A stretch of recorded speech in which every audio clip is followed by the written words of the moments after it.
Quarenteners, tudo bem? Professor Saulo Formiga se apresentando e hoje, meu amigo, é dia de conhecer a nossa própria casa. Já estão de olho aqui, ó? Olha só, essas canecas aqui, meu amigo, eu achei a cara do nosso território. Traz aí um pouquinho de cada sotaque, de cada bumba meu boi, que representa essa identidade que é nossa, ó, que está aqui, ó, no nosso sangue. Território maranhense é tema de aula, tanto para você do fundamental quanto para o médio. E você que está de olho aí no Enem e sobretudo na prova da UEMA, tá? Não pode deixar de estudar sobre Maranhão, hein, gente? Tanto a parte de literatura quanto a parte de história aí, geografia. Por isso, vamos lá, você que está em casa, continue em casa, mas aprendendo. Vamos transformar esse momento em um momento de crescimento e quando a gente voltar para a sala de aula, a gente dá todos aqueles abraços que estão aí guardados, tá bom? Mas agora é hora de focar na saúde e nos estudos. Vem comigo? Vamos falar um pouquinho aqui sobre território do estado do Maranhão. Bem, o que nós vamos começar aqui? Primeiro, claro, em localização. Não dá para você falar a geografia de um lugar sem começar pela localização. Afinal de contas, a localização é que vai dar tom à temperatura, à umidade, ao clima, às estações do ano. Por exemplo, vocês que estão aí espalhados por todo esse Maranhão gigante e lindo, como é que é a tua cidade?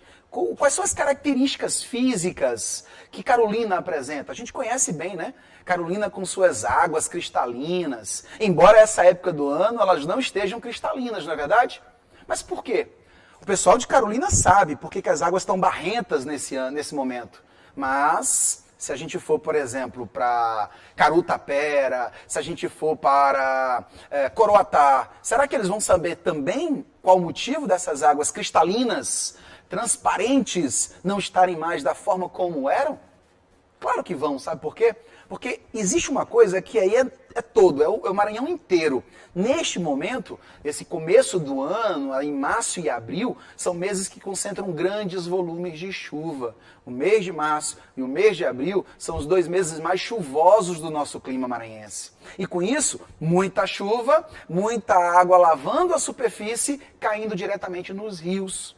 Então essa água não vai somente com água, evidentemente, ela vai também com sedimentos. E aí o rio, ele fica barrento, com galhos de árvores, né, animais, então acaba tendo um transbordamento desse rio e com ele também muita matéria. Pois é, isso é bem típico da nossa territorialidade. Agora só, vamos falar agora desde o princípio, evidentemente. Ó. Aqui eu tenho a América do Sul, sem determinar, claro, os limites brasileiros, mas esses limites vocês já imaginam, tá? Até porque conhecem o nosso mapa. E aqui o destaque para o Maranhão, tá? Nesse caso aqui, como esse mapa para mim ficou interessante visualmente, ele destaca Alcântara, mas não por algum cuidado específico, tá bom? A gente pode até destacar, já que já está aqui em amplitude, em função do que Alcântara traz de grande riqueza para o Maranhão, principalmente nesses últimos anos, que é a posição estratégica para lançamento de foguetes espaciais.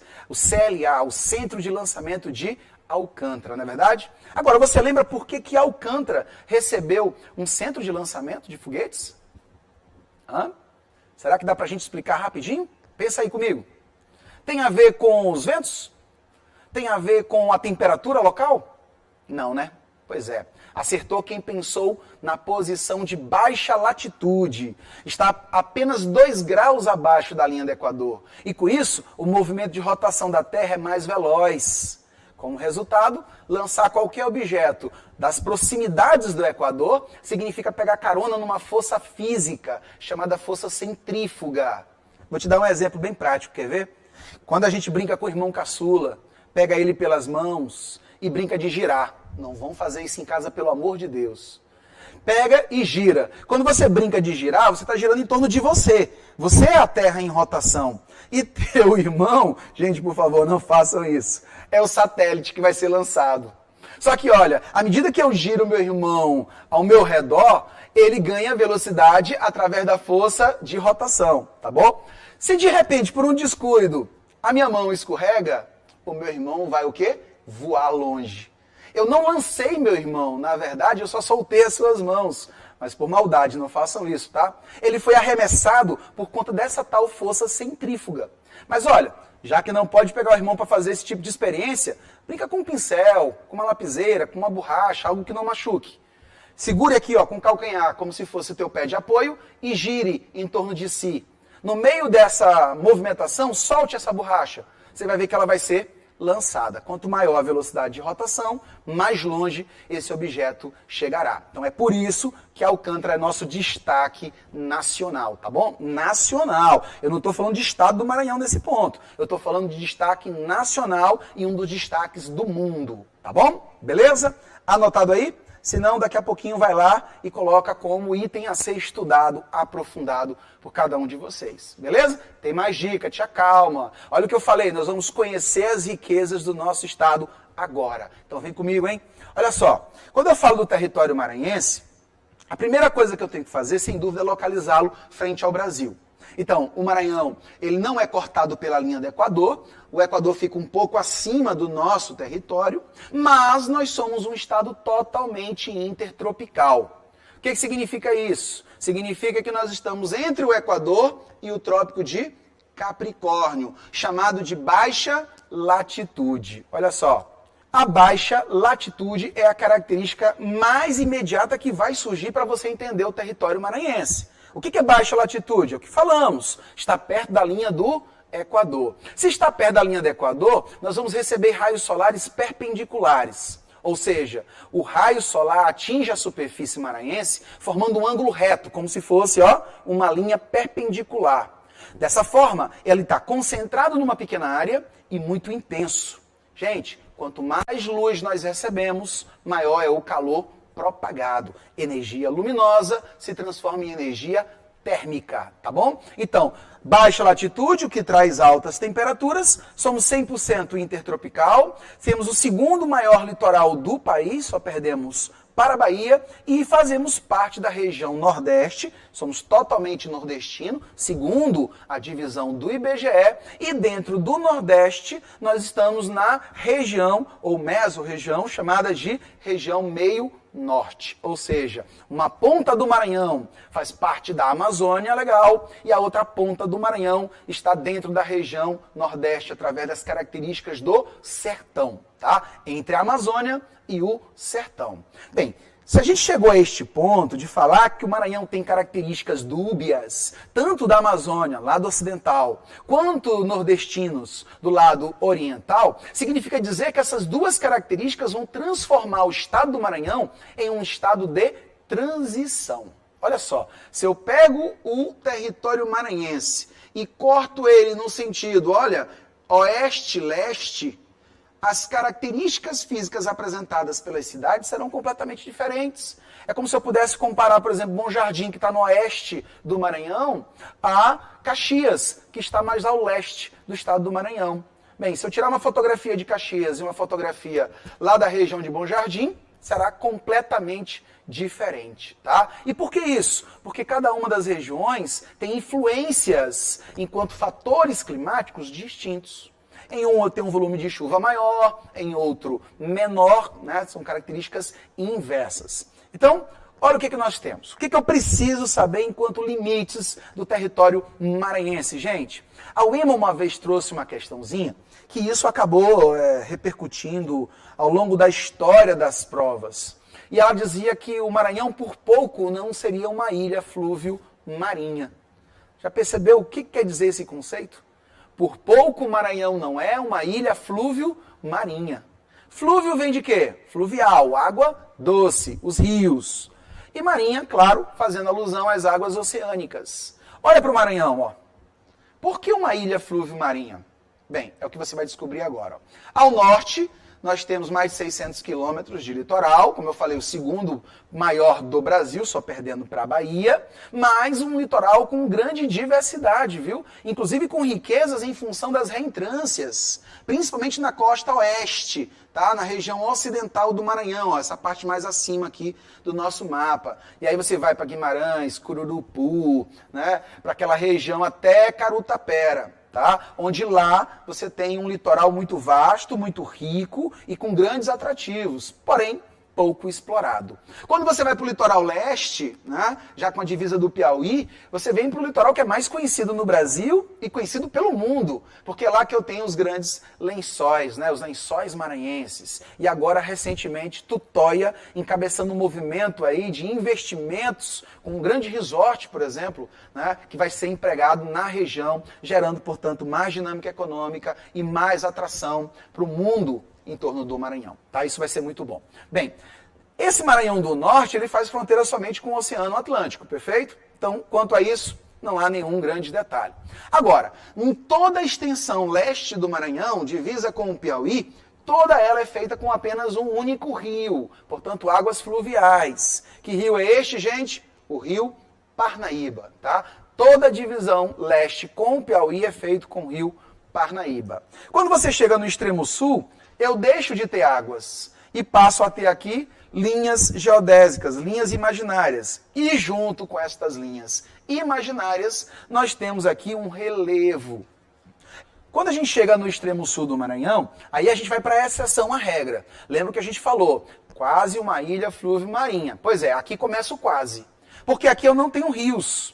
Nessa divisa com o Tocantins, a sudoeste do estado, o que eu tenho aqui é a Chapada das Mangabeiras, também conhecida e confundida como Serra do Gado Bravo. Tá? Muito cuidado porque são duas coisas diferentes. O correto é chamar de Chapada das Mangabeiras. Como aqui o relevo é elevado, as águas não correm no sentido das nossas divisas, então nós temos aqui uma divisa completamente distinta, tá? Chamadas de linhas geodésicas ou limites não naturais. Quando eu passo para a região um pouco acima, ó, aí a gente vai para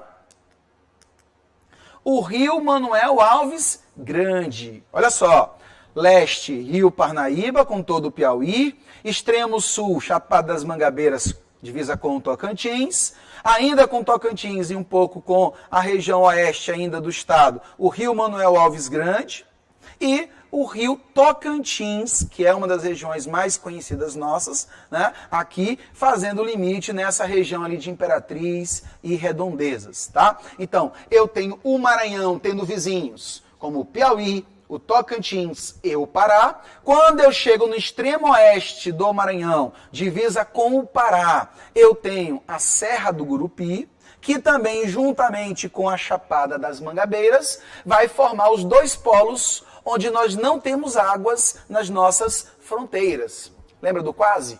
Pois bem, são dois pontos. Decora aí, ó.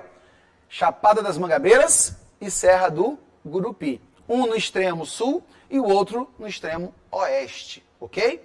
E da Serra do Gurupi, a gente tem o rio de mesmo nome, que é o rio Gurupi, fazendo divisa apenas com o estado do Pará, ok? Então, onde eu tenho essas linhas coloridas, são águas correntes, águas doces. Quando eu tenho esses triângulozinhos, eu tenho formação por relevo, tá? E é exatamente porque estes dois únicos pontos não têm divisas com águas que nós não somos uma ilha flúvio-marinha, tá? Flúvio de rios e marinha do mar, perfeito? Então, isso traz pra gente uma caracterização do Maranhão que é muito importante. A gente tem muita água, né? Só para você ter uma ideia, Maranhão, em termos de conceito, ele vem do termo Maranhão, que a gente conhece desde a época da colonização. Sabe o que significa Maranhão? Bem, nós temos duas teorias. Se você for lá no dicionário, a primeira coisa que você vai ler, pasmem, é que Maranhão significa grande mentira. Grande mentira. Mas como assim, grande mentira? Eu vou te explicar, viu? Não tem nada a ver com os tempos de hoje. Tem a ver com o processo histórico de ocupação. Na verdade, os portugueses ocuparam o Maranhão, mas batizaram essa região de Maranhão, porque acreditavam que a Baía de São Marcos, na verdade, era a baía do Rio Maranhão, que é o Rio Amazonas hoje.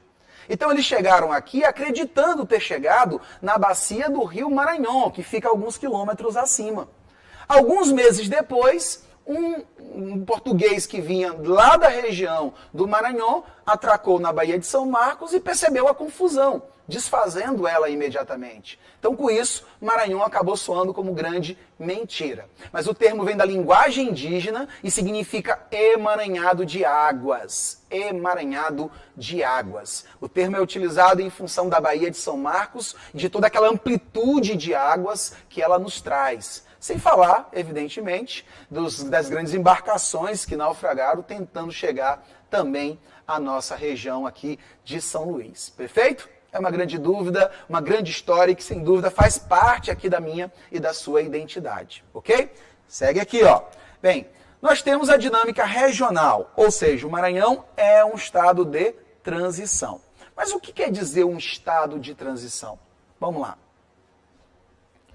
Divisão geoeconômica. Para eu falar do Maranhão de transição, eu tenho que entender o Brasil de uma forma extraordinariamente crítica. E aí vem a divisão geoeconômica. Gente, segundo o IBGE, o Maranhão é 100% nordestino. Só que existe uma divisão lá de 1967, que não foi feita pelo IBGE, mas que tem uma validade extraordinária até hoje, porque faz uma análise do Brasil de uma forma extraordinária, de uma forma muito poderosa. Principalmente por quê? Porque trabalha com dois conceitos principais, com dois caráteres principais. A característica natural das zonas. Tá? Ou seja, o aspecto físico. A outra são as atividades econômicas decorrentes do processo histórico. Tá? Então, geoeconômica, por quê? Geo vem de terra, característica física, e econômica vem das atividades instituídas pelos homens ao longo do tempo. Então, olha para este mapa. Visualiza bem as cores. A área verde, você já sabe qual é, com certeza. Significa a área da Amazônia. A área amarela representa o Nordeste. E a área vermelha, o Centro-Sul. Essa divisão não tem nada a ver com a divisão do IBGE. Por isso vocês já perceberam que o mapa ele está dividido de uma forma bem diferente do que você está acostumado.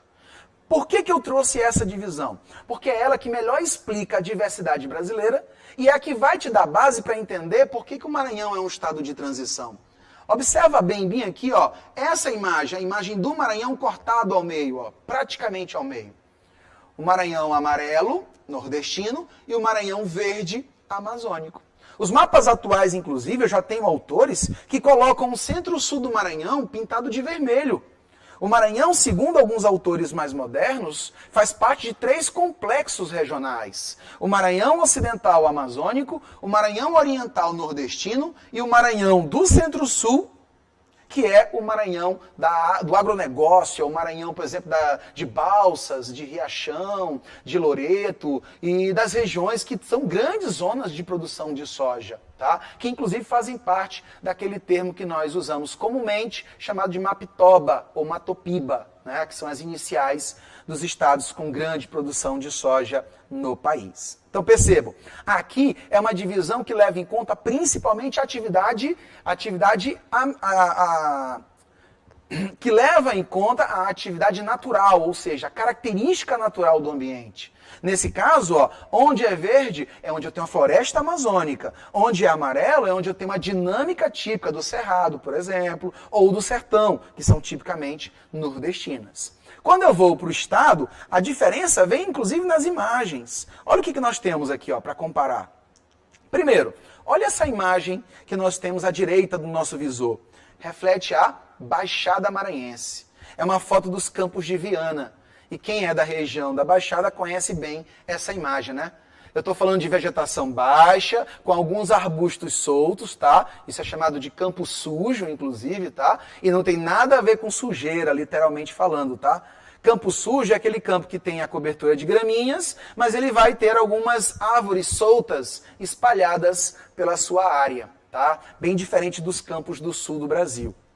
Quando eu vou para a Baixada Maranhense, eu vou destacar aqui Rosário, Axixá, Morros, Presidente Juscelino, entre outras, mas também posso pular ali para Miranda, para Santa Rita, até Itapecuru, por exemplo. Nessa região chamada de Mares dos Cocais, né, é uma zona de transição, mas uma zona de transição bem específica nossa. Quando você fala da Mata dos Cocais, você tem que lembrar que ela, na verdade, é uma zona de transição, mas nem toda zona de transição se assemelha à Mata dos Cocais. A Mata dos Cocais maranhense, ela é uma especificação nossa em função da relação que nós atribuímos ao ambiente ao longo das décadas. Veja só, os cocais que bem aqui saltam os olhos, principalmente nas áreas um pouco mais alagadas, eles na verdade estavam ali misturados com uma mata tropical. Quando você passa bem aqui de Rosário para Morros, você tem uma floresta ali ao seu redor. As palmáceas, as palmeiras, elas aparecem, mas elas não são as únicas na paisagem. Eu tenho mangueiras, por exemplo, que são típicas da região amazônica. Aquilo ali é uma mata tropical. Só que essa mata tropical, que tinha tantas palmeiras quanto outras espécies, elas foram atacadas pelo homem. Sobretudo o homem tradicional com as queimadas. Então, como ele precisava limpar o terreno, ou para criar gado, ou para fazer a sua roça, é muito comum que se use as queimadas para isso. As queimadas danificam toda a mata, mas as palmeiras, elas conseguem resistir. E aí elas acabam povoando a região ao longo desse processo. Por isso é muito comum elas saltarem aos olhos, exatamente pela ação humana. Por isso eu costumo dizer que a Mata dos Cocais é uma mata de transição, mas nem toda mata de transição é uma mata dos cocais. Entendido aí? Então anota essa observação. Seguimos. Bem, essa foto bem aqui é uma foto que marca bem a região do litoral ocidental maranhense, ou a Floresta dos Guarais. Lindíssima, símbolo da nossa UFMA também. Mas essa região aqui é uma região de caráter bem único, né? Ao mesmo tempo que eu tenho, sim, as reentrâncias, eu tenho águas, eu tenho pântanos, mangues, eu tenho também o domínio da Amazônia, na região oeste do estado. Olha só, peguei 3 exemplos. As baixadas e os campos alagados, a Mata dos Cocais e as Palmáceas, e agora a Amazônia e o litoral ocidental. Todas elas com suas características bem específicas, mas todas com uma coisa também bem comum, a biodiversidade, ok? Mas aí vem uma perguntinha pra gente. Por que o estado do Maranhão é totalmente nordestino se a maior parte de sua essência física é amazônica? Olha só. Por que o estado do Maranhão foi considerado pelo IBGE 100% nordestino, se as características físicas principais do nosso estado são referentes à Amazônia? Você já parou para pensar nisso? Isso é questão de prova, viu? Bem, lembre-se que quando a gente vai caracterizar um território, é bom que a gente tem que levar em consideração alguns critérios. Se a gente levar em conta a característica física, o Maranhão é muito mais amazônico do que nordestino. Eu lembro de um autor chamado Pedro Pinchas, que foi quem idealizou aquela divisão que eu comentei, a divisão geoeconômica, que ele dizia assim, naquilo que eu me referi a Nordeste, exclua Maranhão. Naquilo que eu me referi a Nordeste, exclua o Maranhão. Ou seja, para ele, o Maranhão era um estado amazônico. Mas para o IBGE, contudo, fomos incluídos na região Nordeste. Por quê? Qual seria a explicação para essa realidade? Está aqui, eu tenho a Amazônia maranhense e eu tenho, sem dúvida, o caráter maranhense, o caráter nordestino. Isso soa como familiar a vocês? Quer dizer, as duas coisas são bem familiares, não são não? Olha só, orgulho de ser nordestino, sou da terra que o povo padece, mas não esmorece e procura vencer. Isso é um dizer bem nosso, né? Bem sertanejo, bem nordestino. O caráter social do Maranhão é esse. É o Maranhão sertanejo, nordestino de corpo e alma. Não é o meu irmão, o pequeno, né? Aqui é tu facho em casa, não é isso? Não estou te dizendo, eu tô é tu, e aquele linguajar bem típico nosso, não é isso? Olha só, isso é o caráter social. Quando eu vou para o caráter físico do ambiente, nós somos amazônicos. Só que o IBGE, quando foi fazer essa definição, ele teve que mesclar esses dois elementos, mas não podia abrir mão do processo histórico. O processo histórico de ocupação do território maranhense, ele é muito similar ao processo que ocorreu no Nordeste brasileiro. A ocupação do Maranhão só ocorre de verdade, o que nós chamamos na história de efetivamente, a partir do regime de plantations, sobretudo com o algodão, ou seja, a grande lavoura, monocultora, escravista de exportação. O Maranhão só de fato teve um áureo, o período áureo, com a produção de algodão e logo depois com a indústria têxtil, aqui já no século XIX. E essa ocupação acabou montando uma dinâmica social idêntica à dinâmica nordestina. Na hora que o IBGE precisa definir o território maranhense e o território nordestino, ele precisa levar em consideração muito mais as relações sociais históricas do que o caráter físico do ambiente. Então, por esta razão, o Maranhão foi acoplado ao Nordeste, por compartilhar das mesmas dificuldades, por compartilhar das mesmas características sociais. Suas superações participariam ou iriam partir principalmente de políticas públicas mais próximas do Nordeste, em vez da região norte amazônica. Ok? Espero que a gente tenha tirado muitas dúvidas. Nossa missão aqui é entreter você sim, mas também transformar essa quarentena em um processo de produção cada vez mais fantástico, cada vez mais produtivo, como nós costumamos dizer, ok? Grande beijo e até a próxima, gente!